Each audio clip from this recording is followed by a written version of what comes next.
searching for the kidnapped bride. This is a love story of a Christian groom searching for his kidnapped Denka bride. She was abducted from South Sudan by the Muslim invaders, brought to the Darfur region, and sold as a slave. It was written in English and translated into Arabic by Dr. A. Ahmed. Copyrights.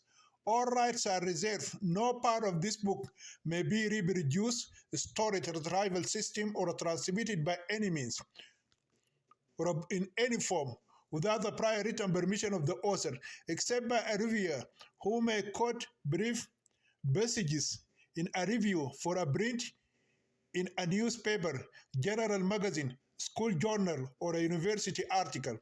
All the characters in this book are fictitious, and any resemblance to real people, live or dead, is merely coincidental. Chapter 49. Satanic Rituals After the Trial of Slavery. The release of Imam Abducted al-Mahdi was met with joyful celebration by son-in-law, his 3 wives, their sons, daughters, grandchildren, relatives, friends, and worshippers at the Grand Mosque, which was the biggest house of God in the city of Al-Fashir. The celebration took place as soon as the so-called innocent, virtuous Imam stepped out of the courtroom. Mr. Al-Sa'ab, his son-in-law, slaughtered 7 lambs, 6 sheep, 5 calves, 4 cows, 3 camels, and countless chickens and pigeons as an honor to God by releasing his called innocent father-in-law from the charges of slavery and adultery, with his head held up high. As soon as the adulterous Imam left the courtroom, Mr. Assad began screaming with joy and firing live bullets into the air. After every few steps the Imam took, he would jump over an animal slaughtered as an offering to God in his honor. It is a customary in Sudan for a sick individual, a person who has survived a fatal traffic accident or who has been acquitted of a serious felony charge. His family would sacrifice animal offerings as offering to God or a qurban for his Allah, his noble messenger Muhammad. By jumping over the sacrifice, the person is expected to break the curse that brought him trouble and almost claim his precious life and become known to everyone. Some women were constantly shouting ululations of joy or shouts of happiness. The courtyard outside the courtroom has turned into a place for fun, dancing, and singing. The young women carry tambourines and drums and play with them, and everyone dances and has fun in joy. Some famous Sudanese female singers, known as Algonat or goalkeepers, were contracted to come with their big drums, play them, and sing vulgar songs during the celebration of Nasrallah and the triumphal release of the living saint and righteous Imam. Even the noble dervish men came with their huge drums and began beating them with large sticks and shouting with one voice in a complete unison, Allah, Allah, the ever-living, the self-sustaining, without stopping. Some became ecstatic devotees and began performing wailing dances and powerful chanting as acts of ecstatic devotion. These well-winged dervishes had an abundance of frenzied energy as they danced, shook, screamed, and foamed at the mouth as if they were possessed by demons of rage or in epileptic fits.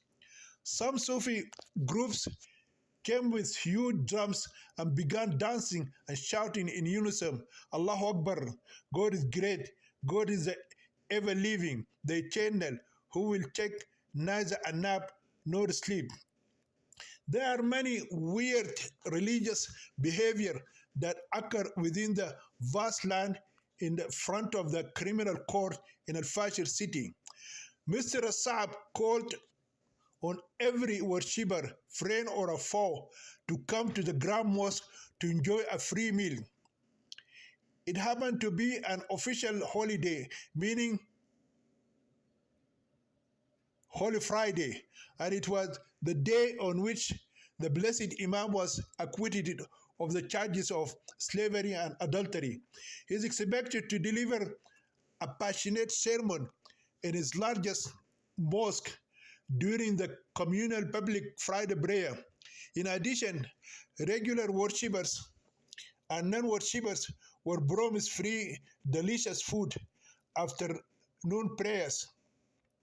The spacious hall of the mosque was filled to capacity with Muslim believers, and some of them even stood in the four streets surrounding it to perform the general Friday prayer and thank God for the victory and great relief.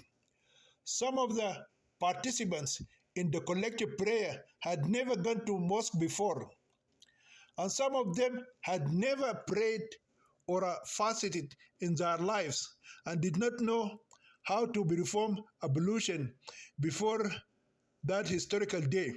Even non-Muslims, such as Christians and pagan African polytheists who worship the gods of Kujur and the spirits of their dead ancestors, entered the mosque on that day to pray and thank God for the victorious release of the so-called innocent lamb Abdul Satan al-Mahdi. The blessed Imam led the large crowd in a short 7-minute prayer and spent an hour and a half delivering the Friday sermon. In his sermon, he attacked the government, the southern Christians, the Nuba and 4 Africans, the Masalid and Zagawa tribes, and everyone who is not Arab. He said that Sudan needs ethnic cleansing of the enemies of God and his messenger who hate the truth of Islam. He even referred to some officials in the local government of Al-Fashir city by name. He described the mayor as an atheist and a red communist. His fiery sermon filled the audience with intense enthusiasm for the truth of Islam and hatred towards the so-called enemies of Allah and his Prophet Muhammad. He said that God will complete his light even if the unbelievers hated it. After every sentence spoken by the Honorable Imam, the crowd chanted, Allahu Akbar, or God is greater than all the pagan gods worshipped by infidels. Often the shouting is initiated by the difficult master, Mr. Saab. The terrorist son-in-law of the Satan Maulana shouts every now and then, Allahu Akbar. The crowd then chants, God is great. Tahleel, shout Mr. Saab, God is great. Or Allah Akbar. The crowd thunders. Dangerous satanic rituals are about to take place after the Imam's fiery sermon because the phrase Allah Akbar or God is great does not only mean God is greater than all gods for a Muslim. It is a war cry that Muslim Mujahideen fighters must utter before they can attack their enemies. For a Muslim, every person who does not believe in his religion is an infidel and needs to be forced to convert to Islam by force, willingly or unwillingly.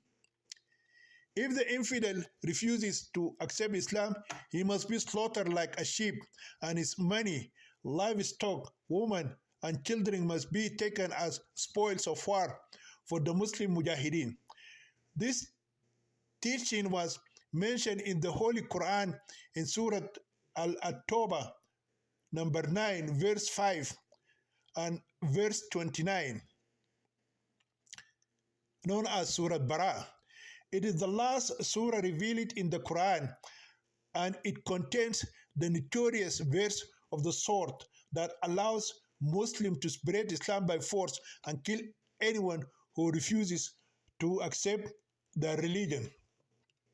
Therefore, the more the war cry Allahu Akbar is repeated before an attack, the more enthusiasm will grip the hearts of the Muslim mujahideen or holy fighters against the infidels or the enemies of God, His Messenger Muhammad, and all the Muslims of the world. So if a crowd of Muslims chant this phrase passionately at Allah Akbar, trouble is likely to follow. So if you happen to be in a place, in a train or a beach or any public place, and you hear someone crying Allah Akbar, you have to flee for your life. That afternoon, the Imam incited the anger of the crowd against some African tribes that he called enemies of God, namely the Denka, Nuba, Fore, the Kawa, Masalit, and other African and southern tribes. The Imam's son-in-law, Sayyid Sa'd, filled the hearts of large crowds with war cries of Allahu Akbar and Tahleel. God is great, and praise Allah, until their chests could no longer contain them. The crowd became like a volcano about to erupt, waiting for any small crack to erupt out and spew its vomit and molten lava and spread throughout the city like wildfire. That great explosion began when a satanic fatwa issued by the Imam himself, when he ended his sermon by interpreting a verse from the Quran. The Imam shouted from the top of his pulpit, God has said, we have made the Denka and the Nuba people as a livelihood for you. In other words, he said that God had authorized the mob to kill the Denka and Nuba tribes and seize their women, children, livestock, and other property as their halal livelihood. Thus, a brutal massacre began inside the courtyard of the great mosque itself. Angry Arab crowds began killing every citizen they considered African, Southern, and Zungi or a Negro.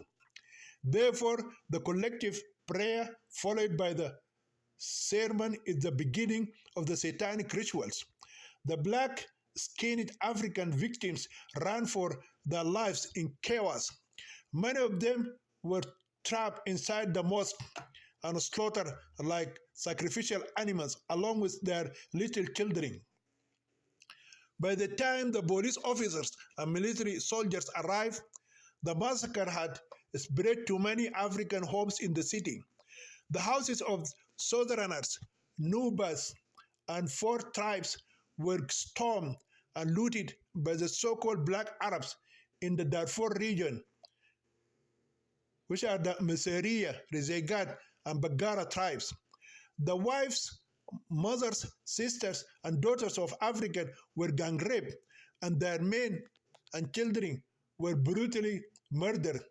Police authorities and heavily armed military soldiers were unable to control the turmoil and massacre in the city until the next morning. By then, the number of victims would be countless. A rumor spread that police and army soldiers, mostly Muslim Arabs, had joined in the genocide and shot many Southerners, Nuba, Fore, Zakawa, and Masalit tribes, and participated in the gang rape of their women. The only house of the Southerners that was not affected due to the heavy security was the house of the African lawyer, Mr. Akol. Fortunately, the intelligent Christian lawyer anticipated the eruption and massacre, so he took the free Denka girl Ayen, her American husband Malwal, and the Azandi girl Olivia to his heavily guarded residence in time before Arab hands reached them. Chapter 50. The departure of the rebel fighter Olivia. The city took a week to return to normal life. The central government in Khartoum intervened during this week and implemented some important administrative measures to solve the problem of Al-Fashir city. The entire administrative body of the city's local government was reshuffled. The Addis mayor was transferred to a remote city in northern region of Sudan called Dongula, and he was replaced by an Arab man from the terrorist Muslim Brotherhood in the capital city. The judge of the criminal court and the jurymen were transported and distributed throughout the country. Even the Christian lawyer, Mr. Akol, received notice of transfer to Khartoum city within a month. Despite this, armed policemen with their police dogs continued to guard his house until the day came when he and his family were taken to the railway station and exiled from the city of Al-Fashir and expelled from the Darfur region forever. Meanwhile, freed slave girl Ayem Majok, her infant daughter Sakina bint al-Khadim, or a daughter of the black slave, and her American husband Malwal Deng continued to live in Mr. Akol's house until security is fully restored to the city. Then they can be sent under police protection to wherever they want to go. The Azandi girl Olivia also hid in the same guarded house of the smart African lawyer and waited for the right time to escape the north and return to her family in the south. As for the adulterous Imam and his satanic fatwa, he was considered infallible or a righteous man of God who had no mistakes in his decision. This conclusion is based on the Sharia law that states if a religious leader or imam of the Islamic nation issues a fatwa, he must receive 2 rewards from God if he is correct in his fatwa, and 1 reward if he makes a mistake in his decree. Accordingly, whoever loves the imam of the largest mosque in the city believes that he has received 2 rewards from God for his satanic fatwa, and whoever does not love him believes that he has received 1 reward from for his incitement to kill Southern, 4, and Nuba tribes, and rob them of their property, and his instigation of Arabs of raping black-skinned African women. As for those who hate him, and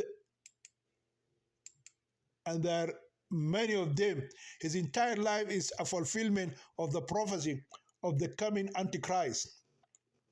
The police authorities were unable to arrest him because his brother-in-law, a member of parliament in the central government in Khartoum, Mr. Al-Saab, intervened and blamed the massacre on ignorant Arab worshippers who misunderstood the meaning of the satanic fatwa revealed by God from the zodiac sky to his righteous imam. The city was placed under full curfew before the unrest and turmoil were over.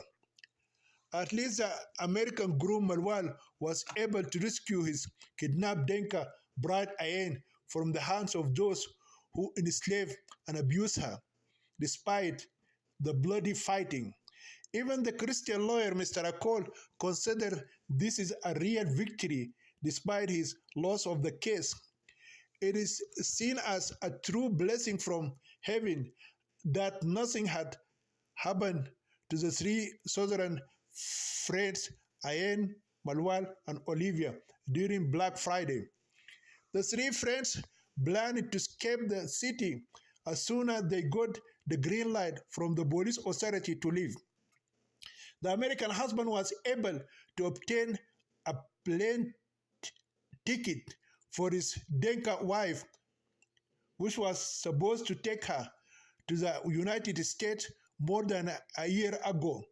Fortunately, the airline reissued it. He still has his return ticket, so it is only a matter of time before he and his first wife, Ayen, can travel to America via Nairobi in Kenya. His missing bride, who was miraculously found, can get her Sudanese passport reissued in Juba City. As for his Azandi lover, Olivia, she booked herself a ticket to sail on a ship from the city of Kosti to South Sudan. Another sad event made their departure. The Sharia law did not allow Ikhlas to claim custody of her daughter Sakina from the Imam who fathered her child outside the bond of Islamic marriage. This is because Islamic law gives custody of children to their Muslim father. Therefore, her child Sakina was taken from her by three female police officers and transferred to her biological father, His Eminence, Imam Abdurrazik al-Mahdi. The Southern Christian lawyer advised the grieving Denka mother Ayen not to try to enter into another legal battle with that dangerous Muslim Imam. Mr. Akol based his advice on his knowledge of Islamic Sharia law, which gives custody of children to the father and not to the mother after their separation through divorce. There are only a few days left, a short time for the three southern friends to say goodbye to the Christian lawyer, Mr. Akol, his family, and each other, and part forever. Beloved Malwal wishes in his heart that those few days could be extended for a few years. He wants his Azandi lover, Olivia, to stay with him and his Denka wife, Ayen, for the rest of their lives. For this reason, the couple planned to travel the day before Olivia left for Kosti. But the beautiful Azandi girl decided to surprise the Denka couple and leave before the appointed day. She does not want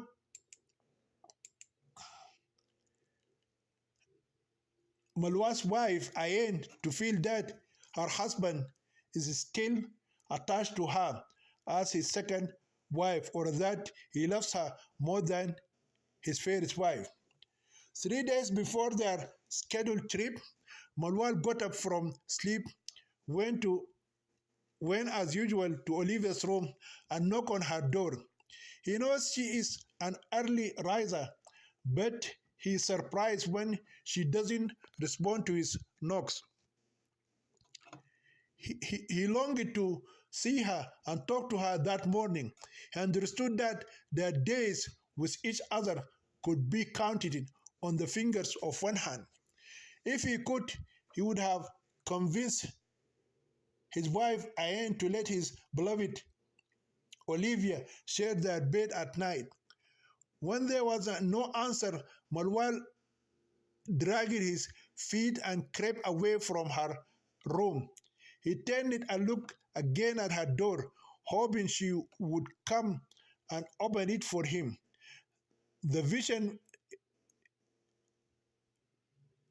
His vision was clearly obscured by his heavy tears. How he wishes for their happy days to come back so that he can enjoy those wonderful days with his beloved Olivia, which they spent almost naked like Tarzan and Tarzana in the jungle in South Sudan, or their wonderful honeymoon in Jabal Marra. He wished he had met the Azandi girl before he married the Denka girl. But he knows that it is just a wishful thinking, among the seven impossibility, because even God cannot change the events of what man did in his past times. Somehow Malwal managed to reach the living room, where he found Mr. Akol sitting alone, reading his morning newspaper. His wife Ayen and the wife Mary are busy in the kitchen preparing breakfast for everyone. Marwan also picked up another newspaper and sat down trying to read it, but his tears obscured his vision. He put the newspaper down, buried his head in his arms, and began to weep silently for his dear friend Olivia, who would soon be leaving them. While he was weeping, he felt someone standing in front of him.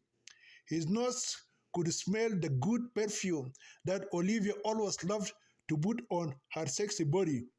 His exhausted soul was instantly revived, and he felt as if someone had reached down deep down his heart and filled his soul with joy. He raised his head, opened his eyes, and looked at his beloved friend Olivia standing in front of him. His instinctive reaction was to take her in his arms and kiss her on her sweet lips. However, he recalled that she suggested that they avoid any physical contact from the day they agreed to separate permanently from each other inside the hotel room. Instead, Marwan immediately rose to his feet. Then he whispered happily, "Why did you wake up so late today, my dear?" Instead of hearing the sweet voice of his beloved Olivia, Marwan heard the hoarse voice of a man answering his question. He shook his head to make sure he wasn't hallucinating or daydreaming. He was sure that his nose had smelled her sweet perfume, that his eyes had seen Olivia's beautiful face, and that he was about to touch her tender body with his hands. Like a mirage, the beautiful image of his beloved girlfriend mysteriously transformed into a tall, Denka man, even taller than him. He, the Christian lawyer. "This letter and this package from Mrs. Olivia to you." Mr. Akol repeated his words 3 times before Marwan heard and understood them. He received the letter and package with trembling hands and waited for an explanation. Why would Olivia give him a letter and package through Mr. Akol? Why didn't she hand them over to him personally? Lord Akol said politely, "The Adandi girl Olivia left last night and deposited these things with me so that I can deliver them to you personally." Malwal stood as silent as a statue and continued to stare in amazement at Mr. Akol's face. She said she was going to take the express bus to Coast City last night. She planned to board her ship in Juba City early this morning. Malwa's eyes filled with tears as he stood there without uttering a single word. To clarify the matter further, Mr. Akol said a final sentence before returning to his chair and continuing to read his newspaper. Now her ship may have already left the port of Kosti and headed toward the city of Juba. It would be impossible for anyone to convey in words the sadness that filled Malwal's heart after he learned that his beloved Olivia had already left him and was gone forever. It would be unfair to say that the abandoned lover, Malwal, felt the same pain that any other lover would feel when his beloved suddenly leaves him. No matter how long the separation between them lasts, The lover may always long to see his beloved one day. Even a lover whose beloved girlfriend has died may dream of seeing her in heaven or in another world. But for the guilty Denka lover, there is no such things to hope for. His Azandi lover was gone forever, taking with her all hope, as if she had vanished from existing like a mirage, leaving behind a barren desert that God could never recreate like a girl like her again. There is no possibility now of building a bridge in the world of imagination or dreams that could contact him to her. The few sentences she wrote with her fingertips in her final letter revealed that their separation was forever. Below is her last message to her beloved friend without additions, deletions, or modifications. A good soldier must leave as soon as the battle is over. Those for whom the battle was fought must reap the fruits of victory. Yes, I was born to fight for those who cannot fight for themselves. Maybe one day, in a remote corner of the jungle, I will lay down my weapon and die alone. Goodbye, my friend, soldier Malwal. Your fellow rebel soldier, Oliver Thomas. Those few words flew like poisoned arrows and entered her lover's heart. He sank into a deep abyss of sadness. He wept silently all day, trying to hide his heart condition from his Denka wife, Ayen. Ayen knows that it was Olivia who sacrificed her love for Malwal on her behalf because she wanted her to have a good and safe life. So that morning, a class also wept silently because Olivia was gone forever. Somehow the hours of that day passed, and the lover remained in a state of deep mourning for his beloved, who had passed away and left him forever. No human language can describe the great sadness that continued to eat away at his heart like a cancer. Chapter 51. Issuing a verdict of obedience against the disobedient Muslim wife. The next day, after the second wife Olivia left, the first wife Ayen received a small invitation letter from the Sharia court in Al-Fashir city. She is addressed under the names of Ayen Majok and Ikhlas Abdullah Deng, who was previously known as the Southern Denka Christian girl Khadim al-Qalfa, or a slave and uncircumcised infidel woman. The report stated that she must appear the next morning before the blessed judge of the Sharia court, Al-Sheikh Al-Fadil Maulana Isa Musa Harun Ibrahim. The Southern Christian lawyer did not understand why the free Denka girl class was appearing in court again. Her slavery case had already been considered by judges and juries in the Sharia court as well as the criminal court. Mr. Akol laughed at the invitation letter and assured the couple, Marwan and Olivia, that the Sharia court had no jurisdiction to change the decision of the criminal court. Whatever the Sharia court judge decides, he will not be able to return the Southern girl Ayem Majok to the house of slavery again and live as a Denka slave girl Ikhlas Abdullah Denk.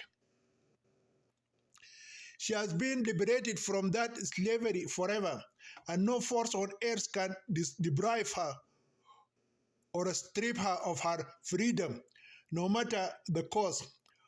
All she has to do is to go to the Sharia court room tomorrow, bear the merits of the trial, and live safely and freely. Therefore, Mr. Akol's encouraging words gave peace of mind to the Denka girl Ayen and an American husband, Manuel.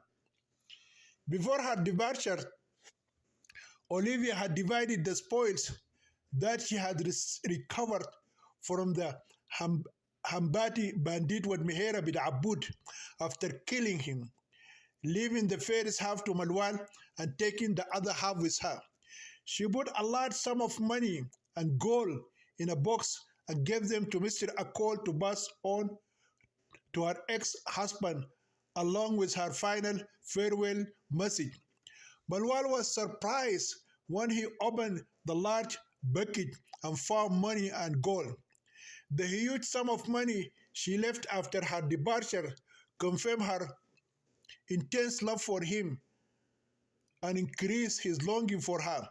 Even his Denka wife, Ayen, was also amazed at the large amount of money that the girl Olivia had left them. Marwal promised his Denka wife that he would buy for her some beautiful dresses when they arrived at the Heathrow International Airport in London during their trip to the United States. They only had 3 days left before they left. The wife class encouraged her husband Malwal to give some money to Mr. Akol and his family. Her American husband accepted her proposal and gave some money to his wife's legal lawyer, who courageously defended her amidst great opposition and hostility from racist Arabs. The Christian lawyer and his wife, Mary, were touched by the couple's generosity and prepared a large feast to celebrate their imminent departure. The next day, inside a small room in the main complex of the small cases court, a group of religious judges gathered and waited for the Nashis or a disobedient Muslim wife to arrive. When the couple, Malwal and Oli and Ayen, entered the small room, at first they thought they had arrived at the wrong place. But the presence of their arch enemy, Imam Abdurrazik al-Mahdi, displayed their suspicions. There are a few people who have nothing to do in life other than sticking their noses into other people's affairs, scattered across the 10 chairs that fill half the Sharia courtroom. 3 judges of the Sharia court of Allah and His Prophet, dressed in religious robes, sit on wooden chairs on a platform behind a large table inside the room facing the audience, as in the mosque, waiting for the imam and the mazun and the mamun to begin the congregational prayer or the funeral prayer for the disobedient wife. There are 4 policemen armed to the teeth, 2 of them sitting on chairs at the main door, and 2 guarding the space between the audience and the panel of court. The African couple Marwan and Olivia entered and sat slowly and fearfully on 2 chairs without greeting the religious group. The beautiful and sexy Denka girl, who was recently freed from the bondage of the Islamic ibaya and hijab, wore a very short dress that revealed her long legs and half of her thighs and hips. Her big ass and highly raised pomegranate-like boobs were half visible.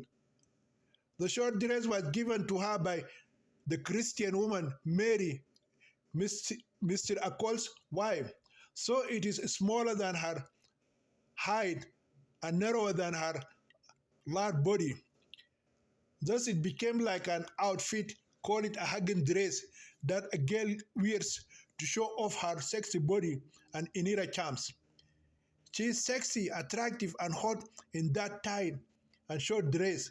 The eyes of the three holy judges of the Sharia court of God and his messenger followed her until she sat down.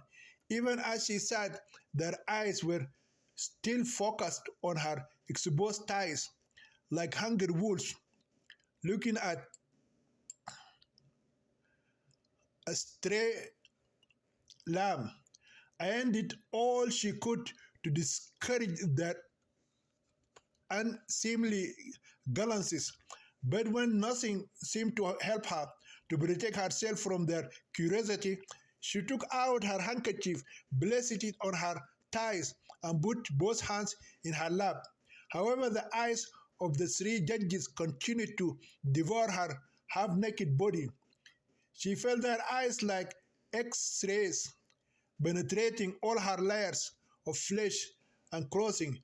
It was as if she was sitting naked in front of them, and they could see her inner nakedness, such as her black pubic hair and pussy.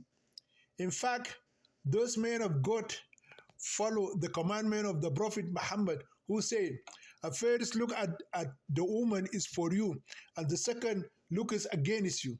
If a Muslim man sees a beautiful woman, averts his gaze, and then looks at her again, he will be in great danger of committing a munkir sin and exposing himself to entering hell on the day of resurrection.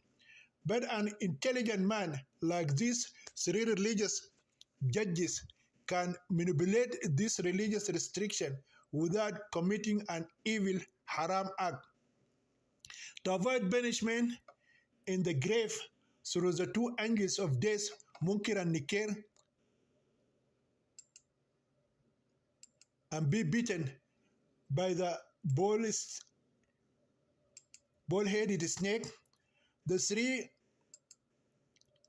old men kept their fair sight fixed on the sexy, half-naked body of the Denka girl.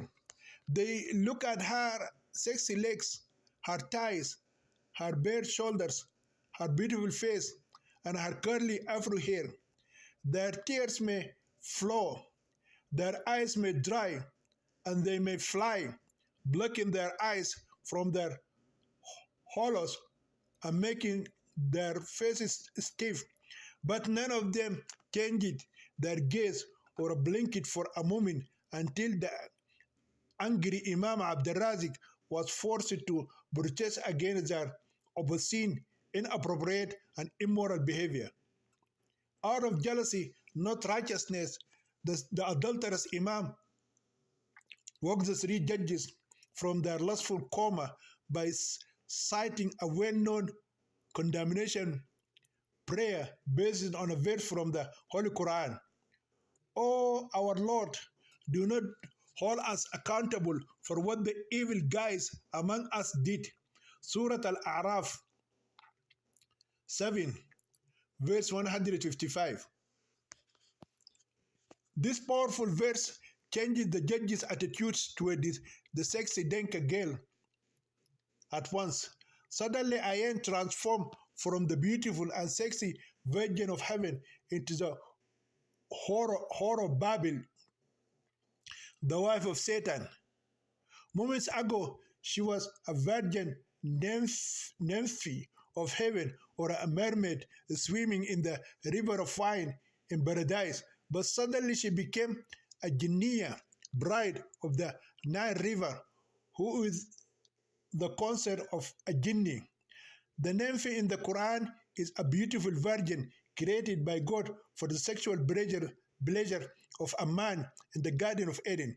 Every Muslim man is promised by God that he will have 40 virgins in paradise if he dies a normal death, and if he dies a martyr by blowing up his body in smithereens, he will have 72 virgins.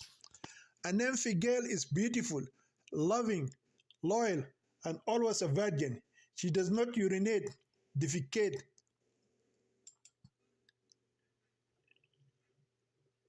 does not menstruate, and does not become pregnant with a child, even if the man has sex with her 1,000 times.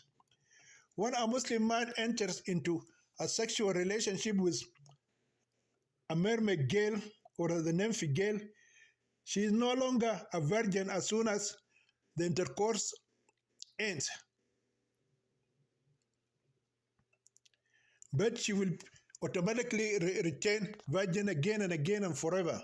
This promise alone promoted many young Muslims to die as martyrs by having their bodies blown to bits and pieces. The three judges became angry toward the disobedient wife Ayn when they realized that she had led them into sin and blessed them at the gates of hell. Therefore, they decided to punish her for her temptation and make sure that she would never appear again in this un-Islamic dress in a public place. One of God's righteous men said, "Has a suspect disobedient Muslim wife come to the court room yet?" He said this knowing full well that the sexy girl who seduced them with her inherent charms was her. Imam Abdul Razik al-Mahdi replied, "She is sitting in front of you. Oh, Maulana Abdul Razik with al-Mahdi, the grandson of Muhammad Ahmad al-Mahdi. Did you marry such a bad woman?" The same judge asked. This question challenged Maulana and made him feel that his religious integrity and commitment were at stake. As a result, he jumped on his feet and made some righteous moves towards his rival. Then the Imam of the largest mosque in the city said, "This is her photo that I took a few days ago," pointing with his hand like a gun to a photo of Ikhlas wearing one of her black ibayas and veils, in which she used to live like a butterfly inside her ugly black cocoon. She was also coiled up like a tortoise when she was an unpaid maidservant and sexy slave in his sacred residence, which was called the House of Virtue during his plea in the criminal court. Maulana continued, "This is how she covered her body and her private parts when she lived with me." The three judges did not believe that the girl in the picture was the same girl who had caused the fire of lust to ignite in their holy bodies.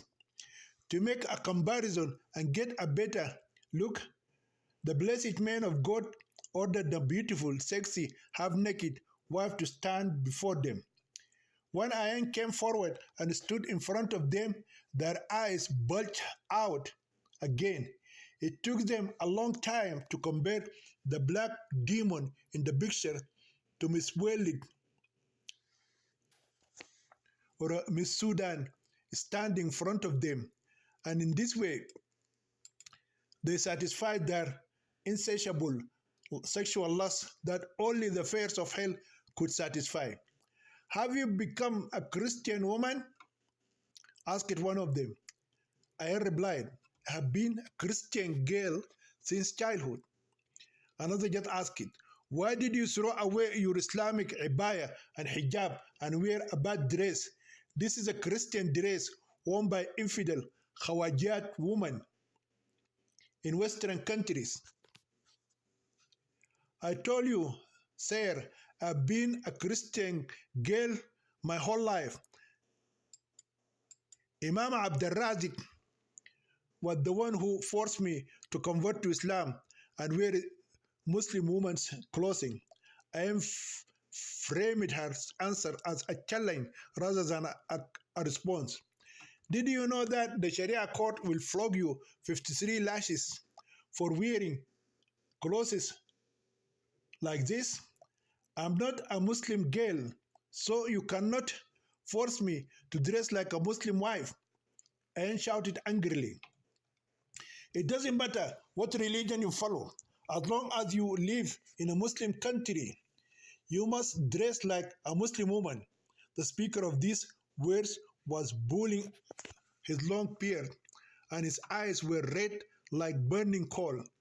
The Denka wife Ayan realized that the judge's mind was as rigid as the Sharia law he had followed since childhood.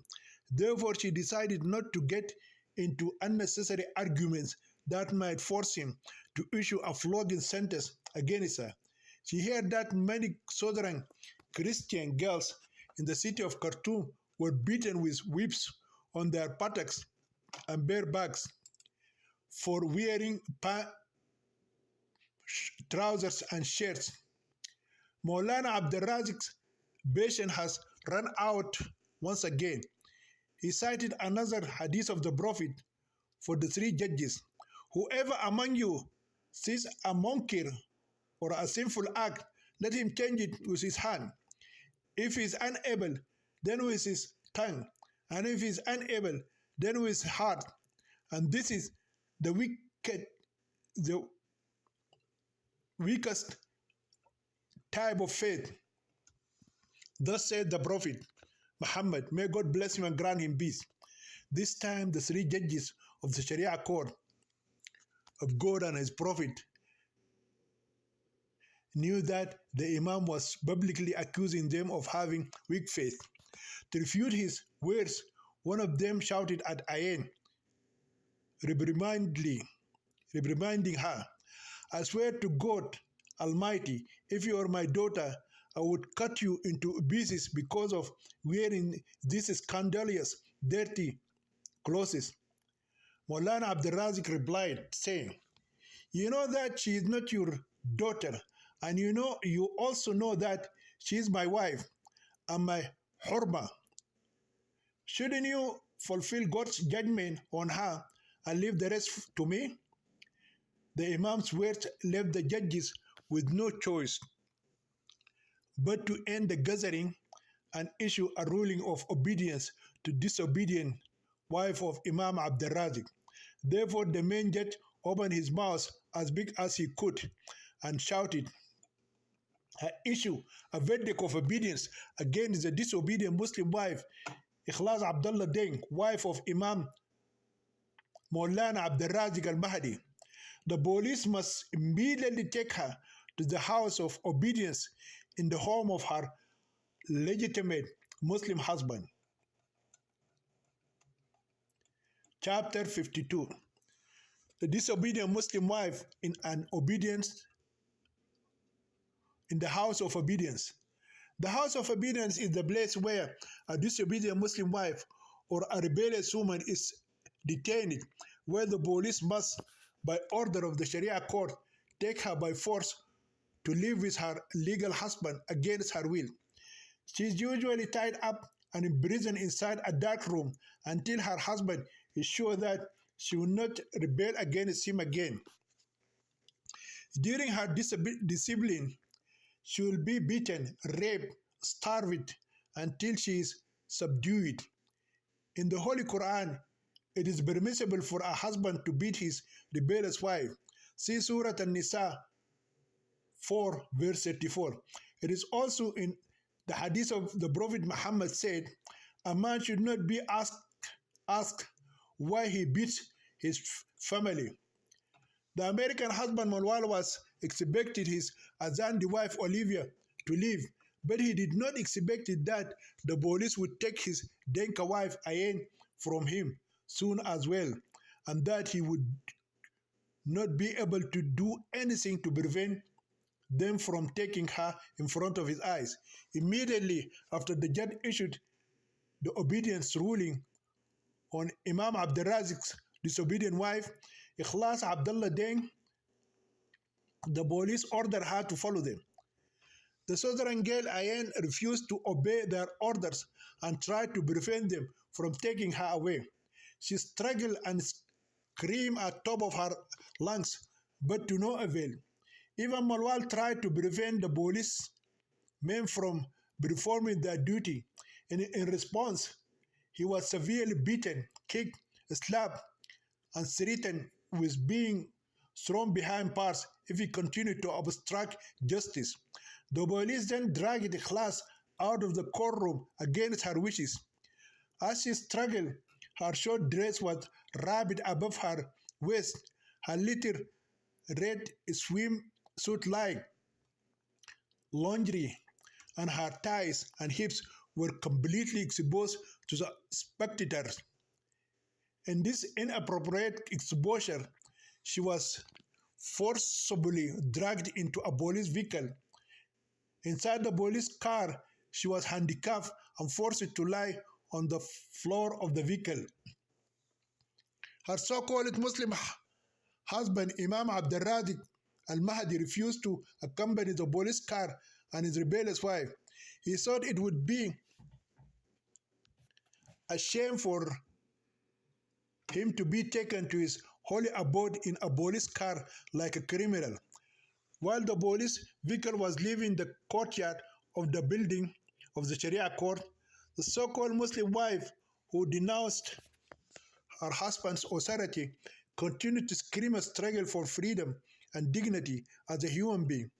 She lost her voice before the vehicle reached the residence of the Imam of the largest mosque in the city of Al-Fashir. Maulana has 4 legitimate Muslim wives and 4 separate homes. Each house is occupied by one wife and her offspring and is located in a different section of the city. On that day, the Imam asked the Sharia court to order the police to move his rebellious wife to a different house than the one she had been living in before their appearance at the recent slavery trial. In front of that house, many neighbors came to their doors to witness the implementation of the verdict of obedience on the disobedient wife of Maulana Abdul al-Mahdi. The sight of the rebellious wife and the police amused them more than it angered them. Some young teenagers chanted for the police when they saw the rebellious wife clad in her short, torn dress and underwear and her thighs and buttocks exposed. Someone protested because the policemen did not cover the private parts of the disobedient wife before they pulled her from the police vehicle and threw her into the house of obedience. Only teenage girls felt sorry for her. On that day, the angry Imam Abdul was determined and swore by God Almighty and his noble messenger to calm his anger and take revenge for the humiliation of the long trial of slavery and adultery trial that he had gone through. He flogged his rebellious wife class on her hands, legs, buttocks, back, and shoulder with his long whip. He even slapped her and kicked her with his shoes in front of the onlookers because of the disgrace she brought to his good reputation and scandal to his righteous family members. He told her that none of his wives had ever disobeyed him before. When the police managed to drag a class into the house, some of the older boys wanted to follow them, but the Imam chased those kids away with his rod, cursing them and cursing their parents for not disciplining them. However, the horny teenagers who became like hungry dogs who saw exposed fresh meat did not leave until the police intervened, frightened them, and chased them away with their patterns. Inside the house, Imam Abdul locked his disobedient wife class in one of his dark and unused storerooms. Before he left the warehouse, he swore to God that he would not feed her any food or give her water until she changed her stubborn attitude and expelled the demon from her cursed head. Ayan did not know that she had become a real slave of Maulana until that day. Even her bitter experiences at the hands of Hajrudwan al-Ta'aishi with Mihera bid Abud and bid Zubair Basha did not make her feel that she had become a slave to any of them. In those days, she viewed them all as outlaws who who did what was not approved by Sudanese law. But on this day, she realized that the Sudanese laws that were supposed to protect her freedom, and preserve her dignity were the ones that enslaved her. For the first time, I realized that she was living in a land without laws. Within this dark warehouse, euphemistically called the House of Obedience, she was denied the basic human needs for human existence. Her alleged Muslim husband is determined not to allow her to leave the house of obedience until her spirit of resistance is broken and she is tamed like obedient woman, as the Quran permits him to beat the disobedient wife for an ashes, to become an obedient Muslim wife like his other wives. He chained her to the bed and fed her like a mad woman or a mad dog. For 3 days, she did not have access to water or a soap to wash her clothes or clean her body. She had no light or a window except a small door that remained locked with a large padlock all times. She is not even allowed to see or meet her infant daughter Sakina during those 3 days. On the third day, the imprisoned Denka wife, Ayen, cried bitterly when she realized that she had missed her train heading to the city of Kosti, then sailing by ship to Juba City, and from there flying abroad to America. She saw that her American husband, Malwal, had left without her and traveled back to the United States of America, a land where women are treated with freedom and dignity and allowed to have all their rights. She concluded that Malwal had certainly returned to a country where there were equal laws for all people, regardless of their gender, race, religion, or a skin color. Chapter 53. In the wake of the explosion of righteous vigilante justice. Meanwhile, the departing American husband of the Denka wife, who was imprisoned in the House of Obedience, stands like a statue in a crowded ship as he looks at the people and sings before and around him. Even though several hours had passed since the ship left Kosti City, he was still unable to focus on one thing. His mind is filled with hundreds of dark thoughts and thousands of dark memories. It is as if he has been thrown into a bottomless pit and is desperately trying to find his way out of this complete darkness. Sometimes people in situations like this are trapped inside their own heads and cannot get out and see the world around them. It is as if these humans have ceased to exist mentally and have turned into vegetables. Medically, this situation is called clinical death. Even if the burden of all crimes against humanity since Cain killed his brother Abel were laid on Marwal, he might not feel as guilty or miserable as he does now. His chest looked like a volcano erupting from molten rock, and guilt was eating away at his bleeding heart like a cancer that ravages the body of a person sick with a disease for which there is no cure.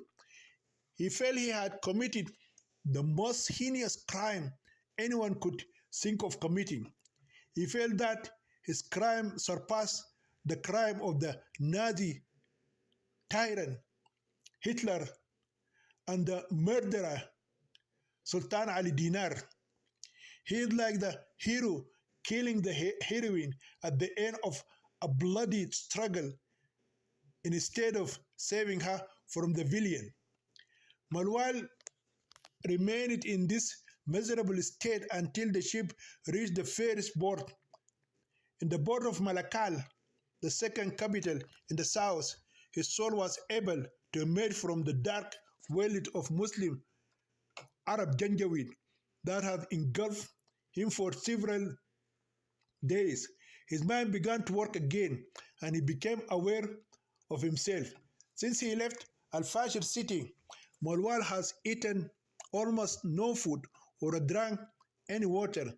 Only the instinct for survival forced him to eat little food and drink a few drops of water once a day.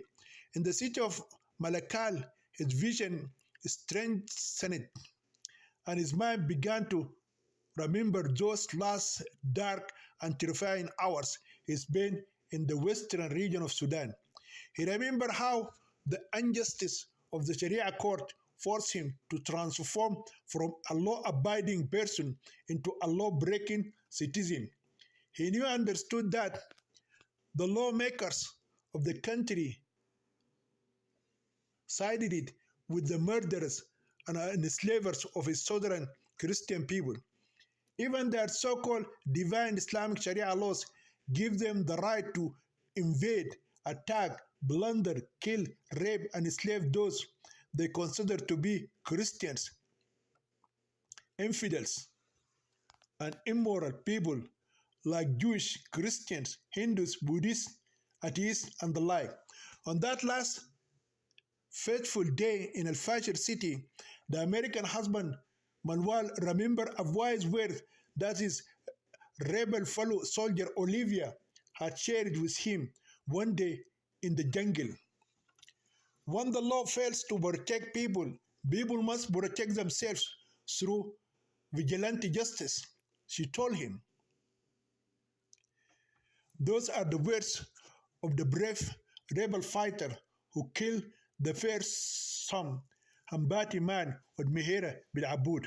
So on that black day in the Sharia court, when the police kidnapped his wife Ayen, Malwal picked up his pistol, loaded it with bullets, and waited for nightfall. He also traveled out of town by a taxi and found his big rifle, which was hidden somewhere in the wilderness, and brought it with him. He had spent the rest of the day recalling the painful experience that he and his Denka wife, Ayen, had gone through inside and outside the Sharia courtroom. They were treated as two impure Christian infidels who had no rights and were separated from each other like two worthless animals.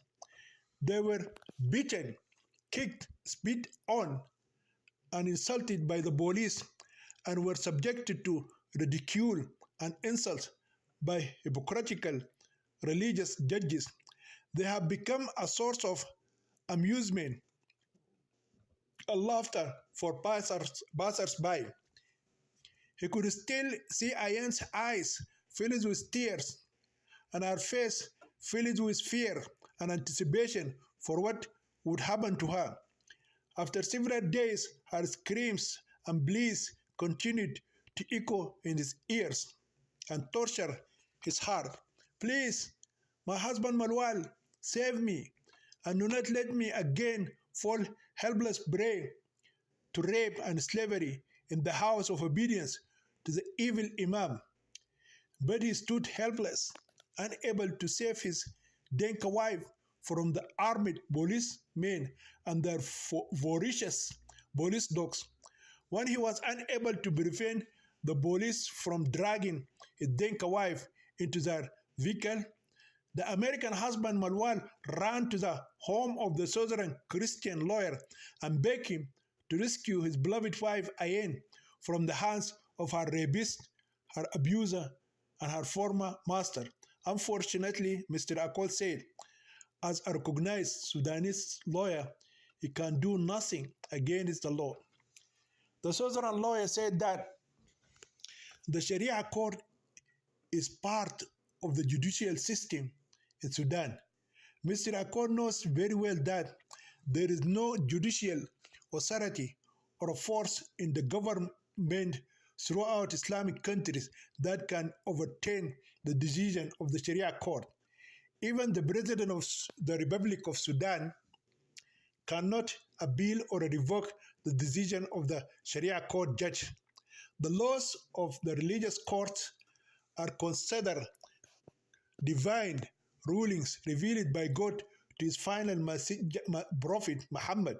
Therefore, the Christian lawyer said to the American husband that the Islamic Sharia laws are believed by the Sudanese Muslim people to have been sent down by God from heaven to his infallible prophet Muhammad. All Muslims in the world believe that the prophet Muhammad is the master of creation and came to perfect good morals, and God sent him as a mercy to mankind. For this reason, Mr. Akkor advised Malwal against attempting to appeal or protest the religious decision issued by the Sharia court judge. He also said that from a legal standpoint, Ikhlas is still considered the wife of Imam Abdul and not the wife of Malwal. Unless the first divorces her, the latter is not legally permitted to marry her. Whether the documents submitted by Maulana Abdul to the criminal court proving his marriage to the Denk girl Ikhlas Abdullah Denk are true or forged, it is still not possible to change the decision of the Sharia court. Malwal does not have a marriage certificate proving that he married his kidnapped bride Ayen Majok from the Denka village Tawila before Imam Abdul supposedly married her. If Malwal confesses that he had sex with Ayen after the trial, he will be flogged before the Sharia court with 100 lashes for committing adultery with a woman who is not his wife. And his Denka wife, Ayen, will be stoned to death because she committed adultery with a man while she is married to another Muslim husband. The Quran has stipulated this law and its punishment, and therefore there is no such legal way a human being in Sudan and the Islamic world can nullify it or oppose it. The difficult situation he found himself in forced Malwal to transform from a law-abiding man into a law breaker and murderer. He decided to take the law into his own hands, implement vigilante justice, and bury those Arab Muslims who killed members of his Denka people in his village Tawila, kidnap, enslave, and rape his bride Ayen and other Christian girls, stole livestock, and looted the property, gold, silver, and money of innocent villagers who were slaughtered like animals. On that day, he decided that no matter what might happen to him, he had to kill the evil slave trader Hajrudwan al-Taishi, who killed his South African people and enslaved Christian Denka girls. The Bim woman who turned his bride Ayen into a slave and a prostitute, the daughter of Zubair Basha, and the adulterous Imam Maulana Abdul al-Mahdi, who enslaved, raped, and took his kidnapped bride Ayen as the disobedient Muslim wife, Ikhlas, by the police through the verdict of the Sharia court to the so-called House of Obedience. If possible, he must rescue his imprisoned bride Ayen from the house of Islamic slavery, euphemistically called the House of Obedience. He firmly believed that assassinating the evil Imam will free her from his shackles and slavery.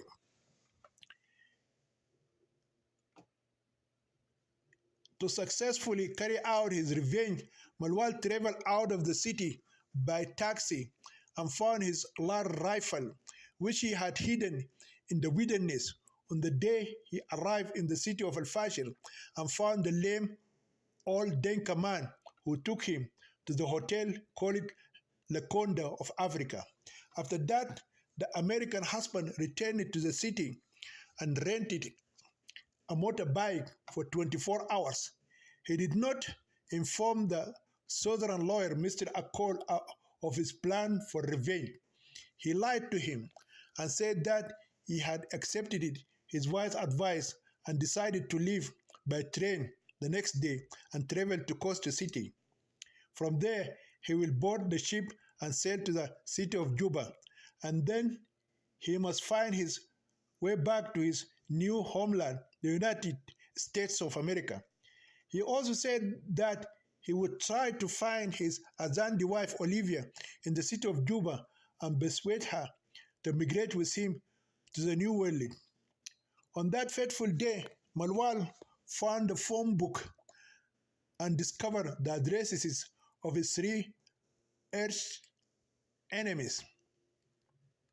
The first evil Arab man whom he decided to send to hell was Haji Rudwan al-Ta'ashi. When he reached his residence at night on his motorbike, it was midnight. He saw two armed guards guarding his large house. They are both asleep on their duty. He expected that they might wake up if he tried to approach them and enter through the only gate. Moreover, he understood that a dangerous leader of the Arab Janjaweed, such as Haji Rudwan, would most likely be armed and might shoot and kill him if he succeeded in deceiving the armed guards and enter his residence. So he decided to do something to bring the evil wolf out of hiding. He used his large rifle and fired from his hiding place at one of the sleeping guards, hitting his left leg. The wounded guard began screaming from the severe pain in his foot, which was hit by the bullet. The other guard dropped his gun and rushed to save his colleague's life. Immediately, the great Satan, Haji Rudwan, left his room and appeared outside with a gun in his hand. He was half naked, just with a small underwear like a playboy, and with his big belly button was out. Malwal used his gun and shot him in the right ear until the bullet exited his other ear and exploded in his evil brain, killing him instantly. Quickly, the American groom jumped on his motorbike and fled the scene before anyone else or one of the family members of the killed devil called the police. When the trained rebel soldier Marwan arrived at the huge palace of Bint Zubair Basha, he discovered that there were many armed gangsters and dangerous dogs guarding her mansion, surrounded by a high fencing. Each one of these huge brood can eat a horse. They are all awake, standing with their firearms and smoking their cigarettes, bangos, and hookahs. Some of them appear dead drunk and drugged like stones. He understood that his first trick, in which he killed the slave trader, might not work with these dangerous thugs and ferocious brutes guarding the palace of the Bint Satan Basha.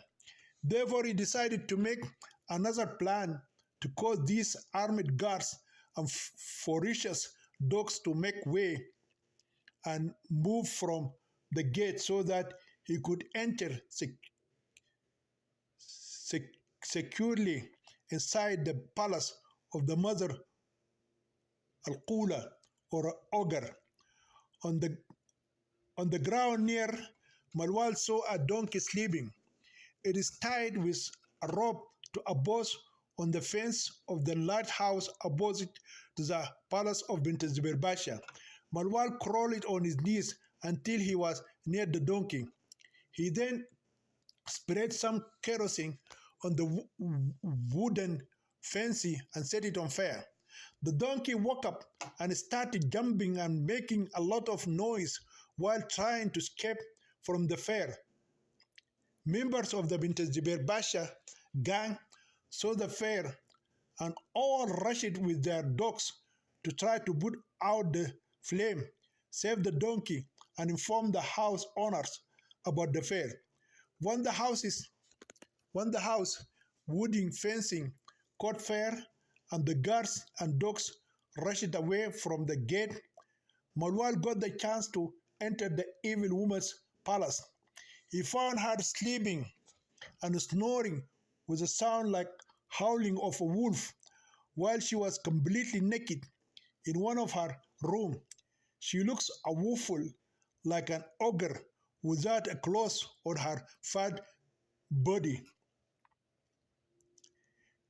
In addition, she sleeps in a large king-size bed with the Denka Muslim man Abdullah Deng, who is one of her many thugs who have sex with her every night without marriage. Without his clothes, he is also completely naked and looks like a black hyena or a black wolf. The enraged Sudanese American rebel fighter Malwal shot the evil woman in the chest, and the bullet entered her heart and killed her before she woke up from her sleep and screamed. He also shot the Denka traitor in his bare penis first, then shot him in his bald, square head, killing him instantly.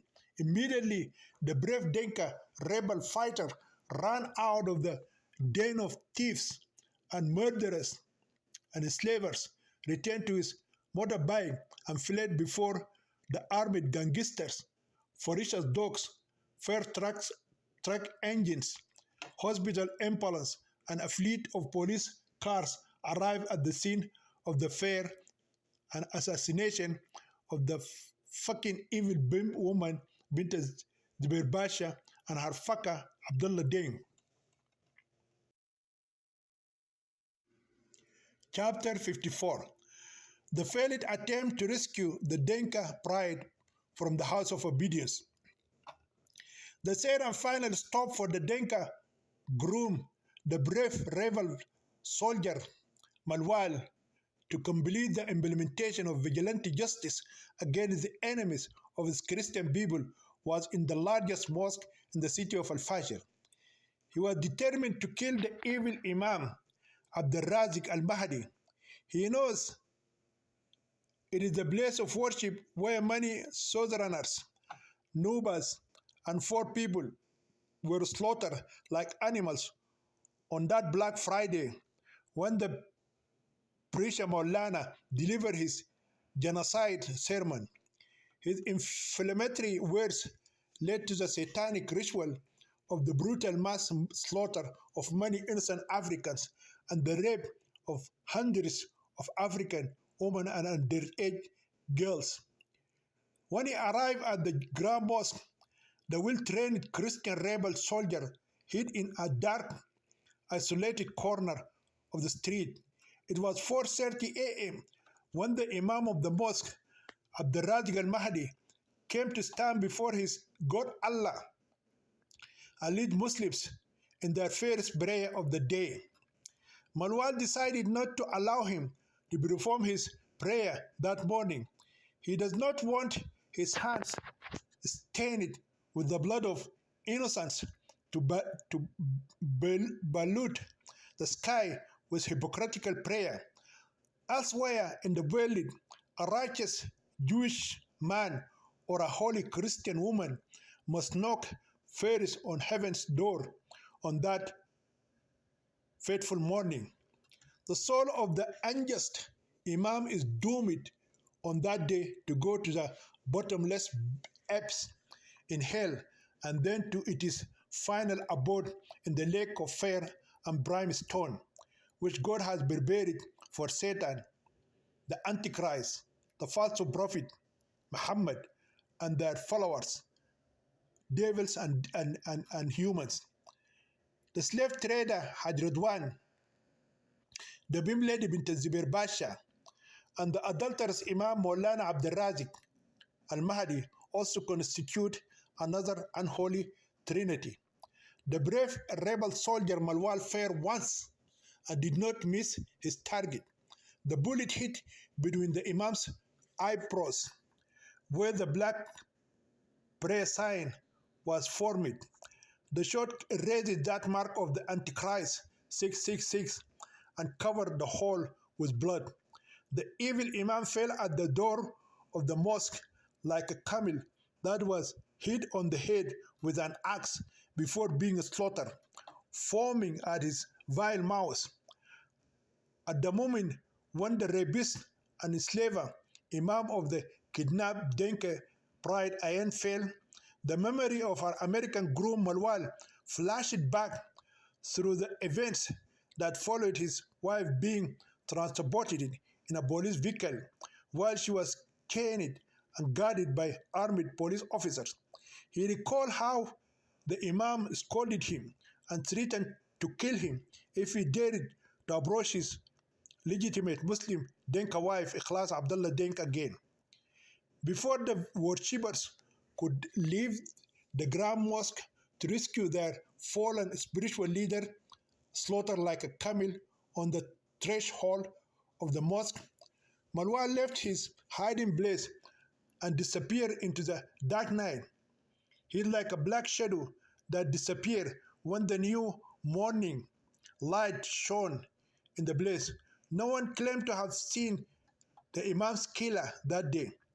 The believers ran in all directions searching for the killer, but they were unable to see him even from a distance. The first time Malwal was seen again that morning was by police guards and sniffer dogs guarding the Imam's house. He came there to rescue his imprisoned Denka wife Ayen from the house of slavery. He already knew that he would not have a chance to enter the heavily guarded house without being shot by the armed cops or attacked by their ferocious police dogs. So he implemented his final plan to save his kidnapped bride by setting fire to the wooden wall of the house. Expected that the murdered Imam was keeping Ayen in one of the huts inside his spacious residence compound. He thought that the affair would terrify the Imam's family members and force them to flee the burning house. Ayen will also have to flee abroad to save her life and the life of her daughter Sakina. At that moment, he must show himself to her, take her and her child on his motorbike, and ride away with them. This is how Malwal planned it and executed it, his simple plan. It is unfortunate that he does not know that the polygamist Imam keeps Ikhlas locked up in a hut in another house. He has 4 wives and 4 homes. Malwal disguised himself as a Baramilu worker. He hid in a dark corner where he had stowed his motorbike, waiting for the night workers to arrive in their tractor and trailer filled with human urine and feces. He dressed in dirty and torn clothes to resemble one of those wretched Nuba workers. He wore blue jeans, blue pants, a green shirt, and black rubber boots called Tamut Takhalli or Udayan Livid.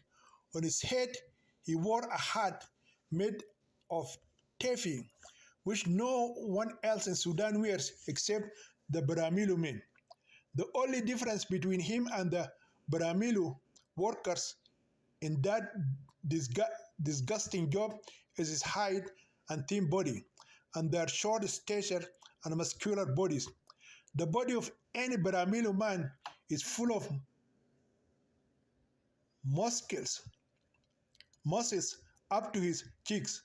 None of the 30 Brahminu men are tall. If one of these night workers turned it back and saw the tall young man who had suddenly joined them, the American groom would be in big trouble. Brahmin workers have only one way to punish someone who is unruly or a grotsky.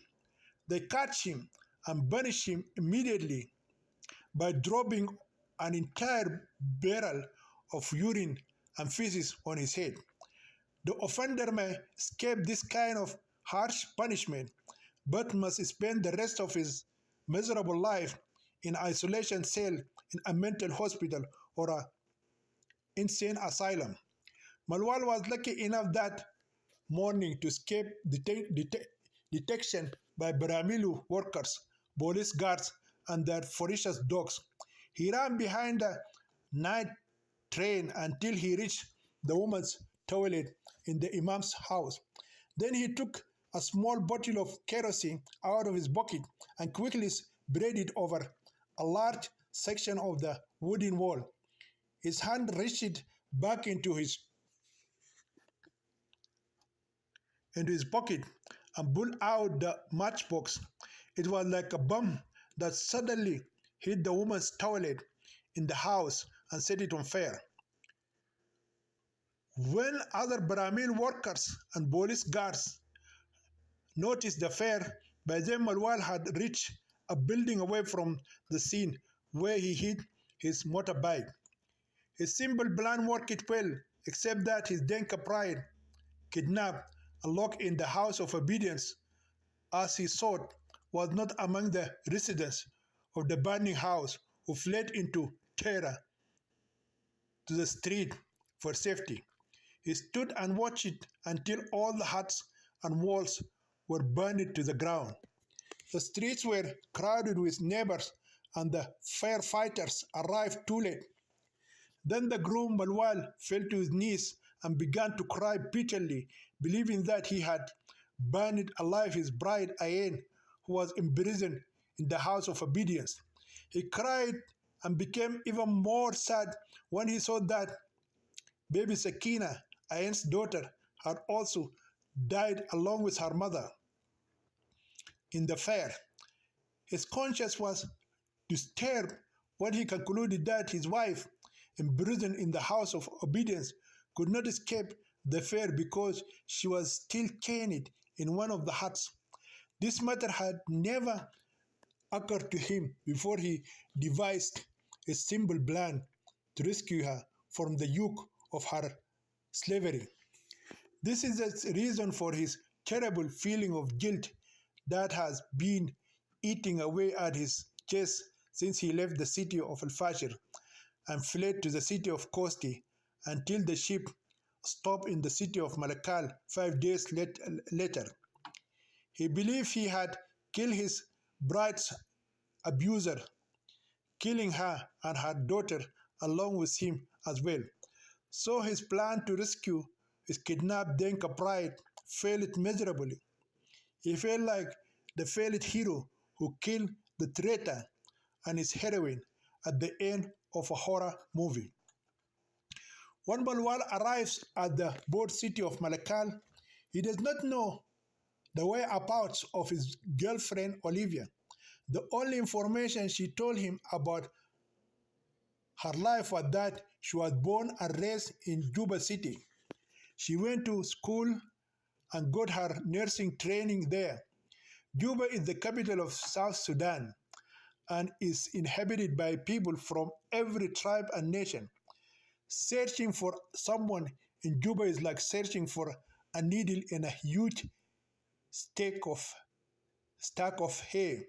However, the deep love he has for Olivia makes him to do everything in his power to find her. He decided without her, he would never return to America. From Malakal, Malwal continued his long journey to Juba.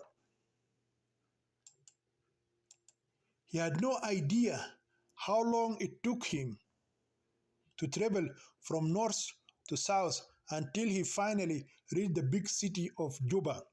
The first place he went to look for her was the General Hospital. He thought the hospital administration might have a record of her family address, since she was once a nurse there. When he arrived at the hospital and inquired about a nurse named Olivia Thomas, he was not only told where her family lived, but that she was in the operating room assisting in the surgery. The good news revived Molwal's dying spirit and put a smile on his face, which had been dried by the scorching sun of the Janjaweed Desert, the bloody, thirsty Muslim Mujahideen invaders. His soul had already impressed Oliver's spirit before he saw her beautiful face again. He could feel her presence everywhere in that huge hospital. The surgery was long, and the wait seemed more than a century to her American lover. Nurse Olivia finally came out of surgery in her uniform. On her face was the sweet smile that Malwal was accustomed to seeing. She leaned close to him and told the patient's relatives the good news that the surgery was a complete success. Her beautiful presence and the nice smell of her sweet perfume paralyzed Malwal's tongue and prevented him from uttering a single word. She didn't notice his presence and didn't recognize him yet. Then the Adandi beloved girl stood up and began to move away from the way where seated her Denka lover. He was sitting next to the relatives of the patient on whom the successful operation was performed. At that moment, her lover was able to emerge from his dark prison and scream her name, Olivia! His beloved girlfriend stopped and turned her entire body to face the person who called her name. Malwal was back on his feet by then. Olivia thought she was hallucinating when she saw her American boyfriend standing before her naked eyes. Her mouth uttered an unintelligible word. Malwal ran and hugged her. If it were possible for a lover to kill his beloved with an embrace, Malwal might have killed Olivia in those happy moments. Their bodies were glued together, and they fell as one body to the ground. They kept hugging each other for a long time and kissing on the lips, crying with joy, unaware of the other people around them looking at them. It was the most joyful and happiest moment in their lives that cannot be described in words. Chapter 55. After more than a year, while the intimate lovers are living as husband and wife in the USA, through some Sudanese refugees who recently arrived from Sudan, Malwala and Olivia obtained the new address of the Southern lawyer, Mr. Peter Akol, who lives with his family in Khartoum City. From their apartment in New York City, they wrote a long letter in which they told their Southern Christian lawyer how they met again in the city of Juba, the largest city in the south, and how they fled their country across the Sudanese-Kenyan border. They spent a few months in a refugee camp in Nairobi City before they were able to obtain resettlement visas for persecuted refugees in the United States and settle in the cosmopolitan New York City. The reason for that delay was that Malwal changed his name to Matthew. The two intimate lovers do not want to inform the good Southern lawyer that the American husband changed his name because he killed 3 well-known Arab citizens in the city of Al-Fashir and then fled to South Sudan. They also do not want such confidential information to leak to the Khartoum police. They know that the Sudanese police authority always opens and reads letters that come from abroad to some judges, lawyers, politicians, and southerners suspected of being agents and spies hired by Western countries, especially America and Israel. They expected that the Sudanese police would inform the U.S. Federal Bureau of Investigation of the three murders carried out by Malwal in the city of Al Fashir, and then demand that the murderous Denka man be extradited to Sudan to be tried and executed by hanging to death for what he had committed. Regardless of his noble motives behind the three assassinations through which he carried out vigilante justice against the perpetrators, Malwal may not be able to convince the American police of FBI of his innocence.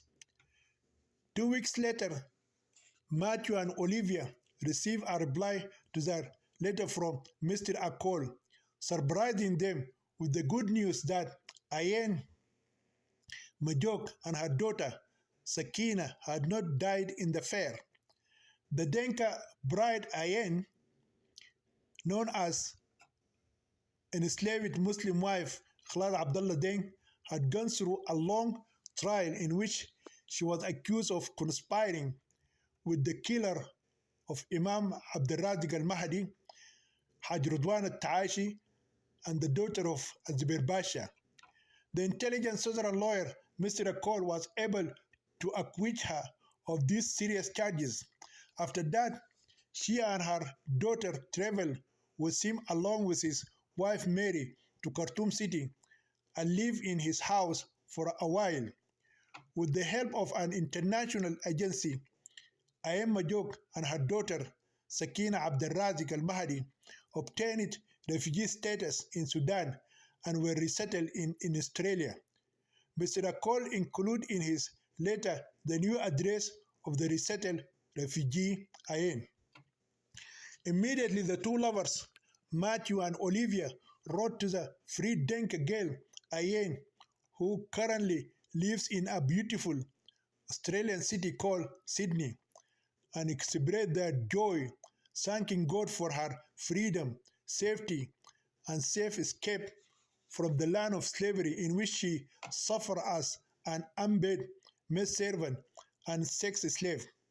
Her Denka husband, Malwal, apologized for his inability to save her and her daughter from the hands of the police, who dragged her like an animal and took her to the house of slavery of the criminal Imam, as well as he narrated to her the bold steps he took with the aim of liberating her from the house of obedience. He did not know at that time that the Imam had many homes because he had other Muslim wives. He learned this when he received the letter from the Southern Christian lawyer Mr. Peter Akol, a few days ago.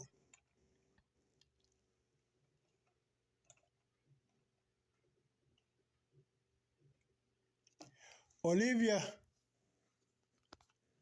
and Marwal share the good news in their message that they met again in South Sudan, got married, immigrated to America, and that they had a baby girl whom they named Ayen Ikhlas.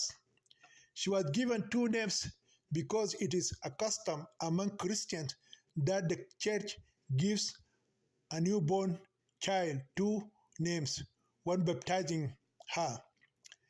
The correspondence between Ayen, Malwal, and Olivia continued back and forth until Ikhlas finally surprised them by saying that she too had given birth to a child when she was staying with Mr. Akol's family in Khartoum City, and that she had named him after his American father, Malwal. The good news about Matthew's second child promoted the couple to discuss it until the early hours of the morning. The argument is primarily about whether Matthew should accept his second child and his mother as his everlasting Christian wife, or whether he should consider this chapter of his life with the kidnapped and formerly enslaved Denka Pride Ayen closed forever. He's your child, and she's still your wife, said the Azandi wife, Olivia, laughing. Her Denka husband said, yes, my dear, that child is my child, but she's no longer my wife. Why not? What an you annulled your Christian marriage to her. Do you believe in the decision of that group of crazy Muslim judges in the Al-Fashir Sharia court? Olivia did not back down from her decision. But Matthew is firm, saying, I do not believe in their decision, but I also cannot marry two wives at the same time. I am a Christian man, not a polygamist Muslim husband. Of course, you don't have two wives. The kidnapped Denka Pride Ayen has been your holy Christian wife from the beginning. Listen, my love Olivia.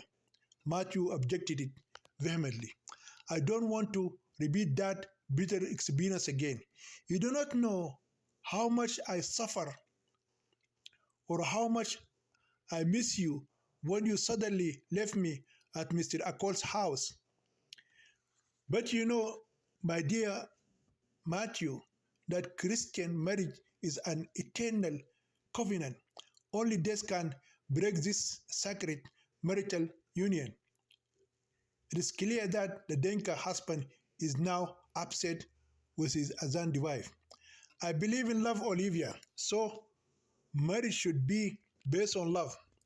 From the beginning, I did not love my Denka Pride Ayen, whom I had an arranged marriage with her. The beautiful Azandi rebel fighter I met in the jungle of South Sudan is the one girl I ever fell in love with, and now I want to spend the rest of my life with her.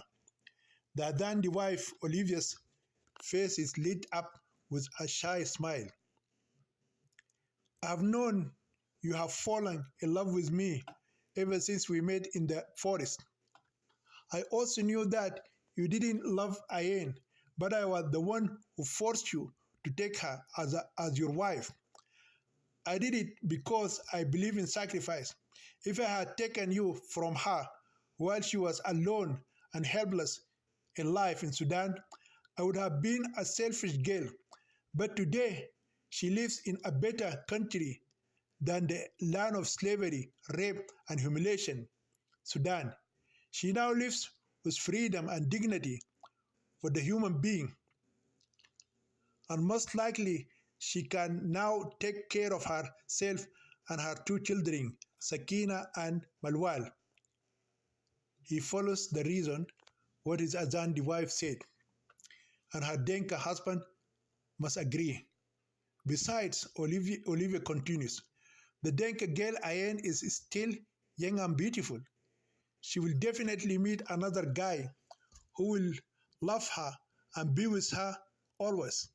That day, before they went to sleep, the two lovers, Matthew and Olivia, wrote a long letter to Ayen in which they apologized for not being honest with her from the beginning. They explained the reason for the sacrifice they made to help her in her desperate situation in Sudan. The correspondence between Olivia and Ayen continued for a long time, and the two girls became particularly close friends. It wasn't long until Ayen met a young Sudanese man in Australia and fell in love with him. Matthew and Olivia took the golden opportunity to travel from New York City to Sydney City to visit Ayen and Sakina and meet Manuel Jr. While there, they had the honor of attending the wedding of a handsome Sudanese Denka young man named Atem and his beloved Sudanese bride, Ayem Majok, was an ex-slave and former sex maid of the evil Imam Abdurrazik al-Mahdi, and a sex slave prostitute to the brothels, in the brothels and taverns, huts of the late wicked Bim, Lady Bint Zubair Basha, when she was in her home motherland, Sudan. She was kidnapped by Muslim Mujahideen invaders, sold as a slave, imprisoned, rebadged, and had been genitally mutilated. So Islamic circumcision of women, beaten, raped, and worked to death as an unpaid maid, became illegitimately pregnant by an old man of her grandfather's age, gave birth to an illegitimate child by him, and was repeatedly raped by the Imam of the largest mosque in the city of Al-Fashir and the customers of Zubair Basha. Her brave American husband Malwal Deng was the one who killed her rapist and slaver, who was the biggest Muslim Imam in Western Sudan, and saved her and freed her forever from the house of slavery. About the author of this novel, Dr. A. Ahmed is a writer and researcher. He holds 5 university degrees, BA, MA, and PhD in philosophy and comparative studies of religion from India, and BA and MA degrees in religious studies and philosophy from Canada. He was born and raised a Muslim in Eastern Sudan, but through studies of philosophy and comparative studies of religions, he converted to Christianity. He has a writing style that is able to penetrate any religious, social, and cultural barriers and reveal the truth as it is. Moreover, his books rely on eyewitnesses because he witnessed with his own eyes the miserable condition that Muslim women live in. He has written 25 books, but has so far published 10. His books were written in English and translated into Arabic. All of his books revolve around women's issues in Islamic societies and terrorism in Islam. His 25 novels are available for listening to them for free, read by his voice in English and Arabic on his page on YouTube.